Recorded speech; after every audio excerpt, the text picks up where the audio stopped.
everyone and welcome to episode 3 of my summer series, where I take a look at each position that West Ham are likely to buy a player for this summer and just suggest who I would like to see us sign. I'll come up with a little short list, then at the end I'll pick out one, then at the end of the series I'll have my Geo wish list. Now, it's all make-believe, it's not realistic, it's a little bit FIFA Football Manager, I am aware of that, but that's the fun and I want you guys to get involved as well. So in the comments of this video, please leave which centre midfielder or midfielders you'd like West Ham United to sign this summer. It doesn't need to be realistic. It's made up. Get involved. Now, the centre midfielder video was actually the hardest one to do. And the reason for that is because you're not sure what you need, are you? Because is Conor Gallagher going to be part of the squad next season or not? Because if he is, we probably need one centre midfielder. If he's not, we probably need two. What's happening with Thomas Souček? Do you want to spend big on your centre midfielder and get somebody in to really mix it up? Do you want someone like James Ward-Prowse at 50 million? Or do you want to go a little bit lesser and get in two 15, 20 million pound players? It's all up in the air. And this is why I'm interested in see what you guys think, how you would approach the centre midfield position in the transfer market. Now, when I wrote down my shortlist for this one, I actually had a lot of centre midfielders, so I've had to whittle it down into just 5 for the sake of this video. But disclaimer, I may do another centre midfielder video at the end of this series with some players that I've left out. I'm going to shut up. Let's get into it with player number 1. Now, I'm not hanging about with option number 1 here. Option number 1 I've labelled up as the perfect option because I believe he is. I think he's got everything that David Moyes would like in a centre midfielder, and I think he's got everything that we at West Ham, the style that we play, would like in a centre midfielder. And it's difficult to gauge what type of centre mid we're after this summer, and I think a large part of it does depend on the future of Thomas Souček. But I don't necessarily feel we're after a traditional defensive midfielder that just sits and shields the back four. I don't think we're necessarily after an attacking inclined centre midfielder. I think we need somebody that can do it all. Somebody that can play defensive mid, can get forward, is a box-to-box midfielder, is a little bit more adventurous in possession than what we're currently getting from Thomas Souček. And this midfielder, I think, has it all, and that's Yves Bissouma. Then you add in the attractive price tag, the rumoured fee of 30 million, as he's only got 12 months to go on his Brighton deal. It's perfect. I think he's perfect for West Ham. Rumours suggest David Moyes doesn't want him, and I'm not going to lie, I hope they're not true, because I would love to see him come to West Ham. Now, I've been a fan of him for a while. He arrived in the Premier League as a traditional defensive midfielder. He's very much evolved his game, a bit like what Declan's currently doing for us. He's evolved his game, really strong in possession as well as out of it. And whenever we play Brighton or whenever I watch Brighton, it's hard not to be impressed by him and what he brings to that centre midfield. And sort of like the deciding factor, if you like, while I've always been a fan of him, a few months ago Declan Rice did an interview with BT Sports, I've mentioned it before, but he got asked, who's your top 5 opponents, centre midfielders in the Premier League, and he picked out Bissouma as one of the 5. Now when you think about all the centre mids in the Premier League that he's got to choose from, the likes of Rodri, Fabinho, Thiago, Kevin De Bruyne, Bissouma was in that top 5, and I think that's a bigger compliment as you can get from someone like Declan Rice. Now, I'm aware there's that sort of off-the-pitch thing lingering over his head, so this is very much hypothetically, if that's nothing or it comes to nothing, then I would love to see Yves Bissouma at West Ham, because I really do think he's perfect for what Moyes is looking for. And I don't think it would depend on the future of Souček. If Souček was still here next season, great, Bissouma can play with him and with Rice. And I do wonder if having somebody with the ability of Bissouma would see Moyes being a little bit more flexible with his formations next season and perhaps doing more of a 4-3-3 rather than a 4-2-3-1, which seems to be our preferred formation on paper. But Souček move on, we've already got his replacement at the club. Yves Bissouma, he's number 1 on my list. He is the perfect option. Now next up, I've called it the interesting shout, if you don't mind me saying so myself, because I do think it's interesting. I would love him at West Ham United. If we could have him in the Claret Blue next season, I would be a very happy hammer. And if you've seen him play, you're going to think of one of two things. You're going to think, one, completely agree, get him to West Ham United, or you're going to think, it's a little bit unrealistic, Gio. But the whole video is unrealistic. The whole video is wishy-washy, made up Geo wish list stuff, so I can have an unrealistic target if I want, can't I? And when I say unrealistic, it's not that bad. I'm not asking for Kevin De Bruyne, I'm asking for Mahoud Dahoud of Dortmund. So when he broke through in the Bundesliga at Gladbach, he looked special. He had the wow factor. He looked like he was going to the very top. He was going to go on and be a world-class player. Got his move to Dortmund. And he had a decent start, but he's had a couple of seasons ago, he had a real nasty injury which kept him out for a while.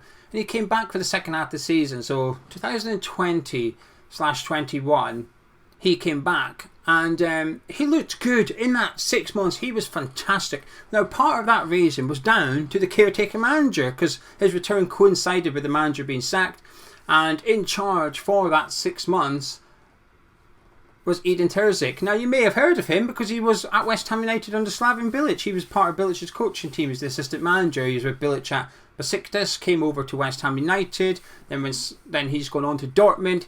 He had a caretaker position there. Then in that summer, he remained at Dortmund, but he didn't get the manager's job on a permanent position. That went to Marco Rose. He's now been sacked. He's been dismissed, and Edin Terzic is now the permanent manager of Dortmund, who had Dahoud playing really well at Dortmund. So I think he's probably got a big part to play at Dortmund next season. I think that's why it's a little bit unrealistic. But we can't afford Gundogan at West Ham. We can't get him. So we've almost got to go out and get like mini Gundogan, if you like. I think he would be a delight at West Ham. I think the fans would love him as well. Gets forward really well. Got a real good eye for the pass on the ball. He's just magnificent. Doesn't mind the nitty-gritty defensive work either. I think he's a perfect centre midfielder. And the only difference between Bissouma and Dahoud, in my opinion, is Premier League experience. I think Bissouma comes with that. So it's how much do you rate Premier League experience? Well, I think it depends how much you're paying, who you're buying, so on and so forth. I think if you were able to get somebody like Dahoud out of Dortmund at West Ham United, I think it's worth overlooking, because I think he is a special talent. I don't think we've seen the best of him yet. He's still 26 years old though, so there's still more to come. But I think this is one of those, if you are ever going to get him, it has to be this summer, because I do think he will have a big part to play next season now that Terzic is in charge permanently. So if you want him, you're going to have to go get him, and I hope we do go get him. I know we won't. I know it's a bit unrealistic, but it's the point of the video, isn't it?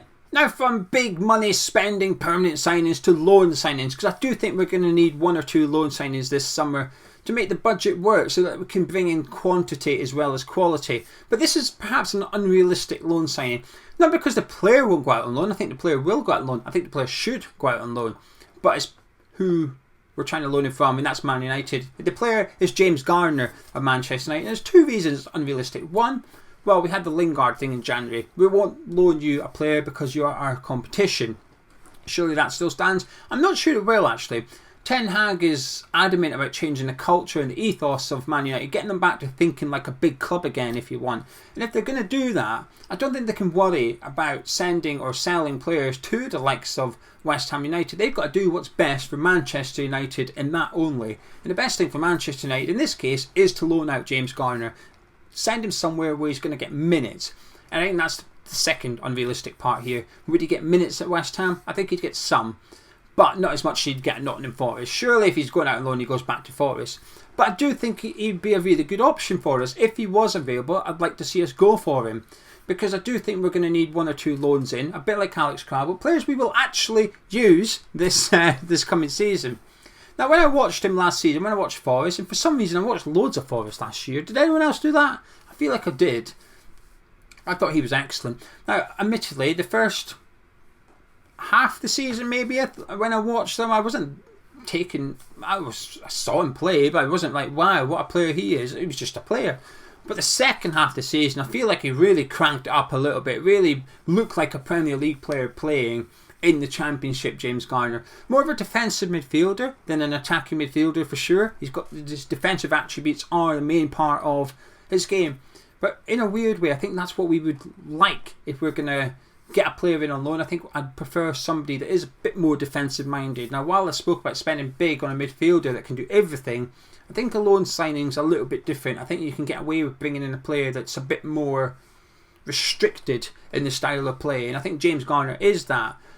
It would be a little bit of a gamble. We don't know if he's good enough for the Premier League or not, but I think it would be a fantastic option for us to have next season anyway, if he was available on loan. Now, from one loan signing to another, but from Old Trafford to Stamford Bridge, and it's Billy Gilmour. Yes, I know, I'm biased, I'm Scottish. I am biased because I'm Scottish. Now, he's coming off the back of a very, very difficult 12 months. Went to Norwich City. Wasn't really the best club to send him to, but he went there. Good opportunity for him to get Premier League minutes, and he got Premier League minutes. but he never really performed to his ability. And then it all went downhill after they played at Stamford Bridge, when he was seen in the tunnel sort of laughing and joking with some of the Chelsea players after Chelsea had just defeated Norwich City. So that didn't go down, understandably, with the Norwich City fans. And then it sort of turned sour, and it was just a horrendous move in the end. It was just not good for Billy Gilmour, not good for Norwich City, not good for the Norwich City fans either. However, he got the experience. He had plenty of minutes playing at Carrow Road this season. Now, obviously, I've seen him plenty for Scotland. In the Nations League, he's been rubbish. He's been terrible in the last couple of weeks. Didn't play against Ireland, but before that he played against Ukraine. Wasn't good at all. The game bypassed him. Zinchenko looked 10 times better than him, okay? I'm just being honest. But I've also seen him play really good for Scotland. I've seen him play really, really well for us. And when I've seen him play like that, I've thought I would not mind that at West Ham, actually. And in a weird way, I think he's a better fit for Chelsea than Norwich City. And I'm talking about the style of play. Because defensively, I think he's decent, okay? I don't think he's a defensive midfielder. I don't think the defensive side of his game, out of possession, is his best trait. He works hard. He's not willing to get stuck in. But I wouldn't say he excels at breaking up play or tackling or that. I think his best trait is in possession. Now, it's not necessarily creating. I wouldn't expect him to start whipping through balls for Antonio to run onto or anything like that. I wouldn't expect that. But in terms of just being neat, being calm, being composed, one-touch pass, that style of it, he's really, really good at. And that's why I think he would suit Chelsea, a team that enjoy the lion's share of possession. But there has been times where I've seen Billy Gilmour play, saying I wouldn't mind that at West Ham, actually. It would be a bit of a risk. It could be a bit of a disaster. But that's why it would be a loan. A low-risk financial loan signing that if it did work, happy days. You've essentially got a Chelsea-style player on your hands for a season to enjoy. That's going to cost the club a couple of million. And then you may be able to sign him at the end of the season. And if it goes wrong, well, you just have another Alex Kral situation on your hands, don't you? Player number 5 and the final player on the shortlist, and we're sticking with Stamford Bridge actually, it's Conor Gallagher. And if you want Gallagher this summer, bring your checkbook. But I do think somebody might be able to get him. Now, long-term viewers of the channel will know a year ago I would have loved to see Conor Gallagher at West Ham this season that's just passed. I was impressed by what I saw at West Brom, but I do think he's stepped it up a notch. I say notch, he stepped up a few notches at Selhurst Park with his loan move to Crystal Palace.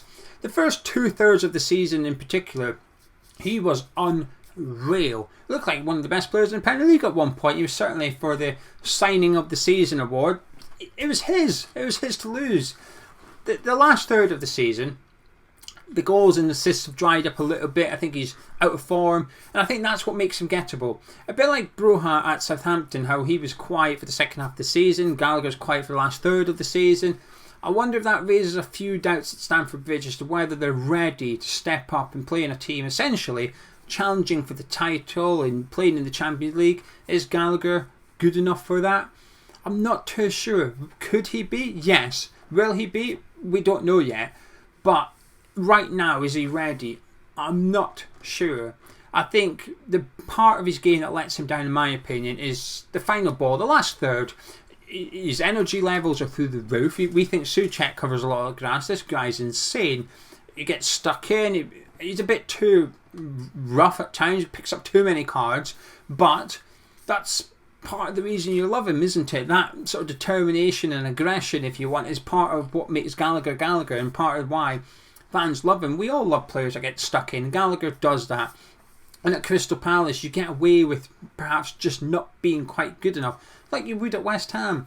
And I think in the final third, though, too often I've watched Crystal Palace this season, I just feel Gallagher's decision making or his final ball just isn't quite good enough to make the step up at a club with the aims and ambitions that Chelsea have. So I do think somebody might be able to get Gallagher. And do you know something? Taking my clout and blue specs off a minute and speaking as a football fan, I hope he goes back to Crystal Palace because I like to see these clubs rewarded. Just like Eriksen, I hope he stays at Brentford. Reward Brentford. They were the ones that took you in January and gave you the playing time. Stay with them. Same with Gallagher. Reward Vieira and Crystal Palace. They're the ones that took you in, give you the platform. They've improved you. They've got you into the England squad. Go back to Selhurst Park. But Clark Blue specs back on. Don't go to Selhurst Park. Come to the London Stadium. I would love Gallagher here, but he's going to cost serious money to get him out of Stamford Bridge, and that's if they're letting him go. There you go, my centre midfield wish list for the summer transfer window for West Ham United. I'll give you my pick in a minute. Before I do, please get involved in the comments. I want to know what centre midfielders you guys would like to see at West Ham United next season. It doesn't have to be realistic, and it doesn't have to be anybody that I've mentioned. In fact, I quite enjoy reading the players I've never heard of, because I keep an eye out for them in future. Now, this is obviously episode number 3 so far. I've done the goalkeepers and left backs. If you've not checked them out, please do, and get involved in them as well. But my picks, I'm picking 2. My picks for this video, first is Mahoud Dahoud. He's my big ticket signing, if you like, my centre back big money signing. Then I'm also going to put in Billy Gilmour. Now, in a weird way, right, I'm trying to keep it a bit realistic here. I don't know why.